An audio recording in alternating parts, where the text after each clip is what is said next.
السلام عليكم ورحمة الله وبركاته.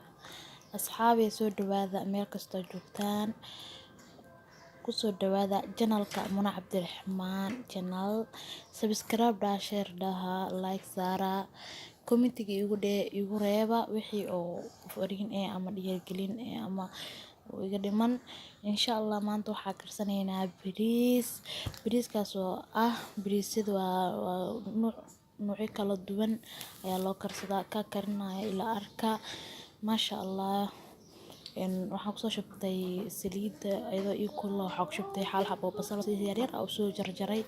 waxaan ku ritay qorfo hal xabo dheer waa shiilay waxaan kusoo shubtay hadana heel iyo la isku soo tumay xawaaji iyo toon la isku soo tumay waa ku shiilay hadana maasha Allah daboolka u dheereeyay markay ii shiilmatay cabaar waxaan ku shubay cusbo Soomaali maasha Allah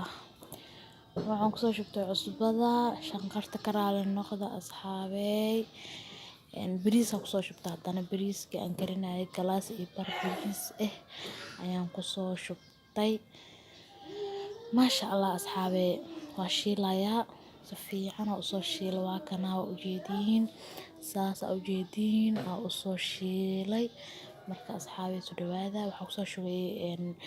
maraq digaag 2 xabbo aan kusoo daray ma fahanteen marka biyo soo biinaya marka ila fiiriya maasha Allah asxaabey isku tijaabiya biyaha ii karkarsanaan biyo caadi kuma soo shubin oo qabow biyo ii karkarsanaa oo ii diyaarsanayaan kusoo shubtay ma fahanteen maasha Allah biyaha kusoo shubtay maasha Allah kaasa bariiska oo ceerinka oo geesaha ku dhagdhagan ma aragtay waa ka fufujinaya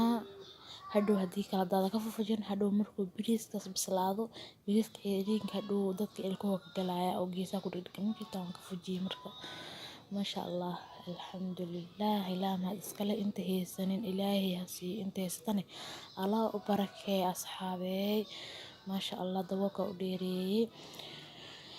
waa kaasa bariis wuxuu ku soo baxay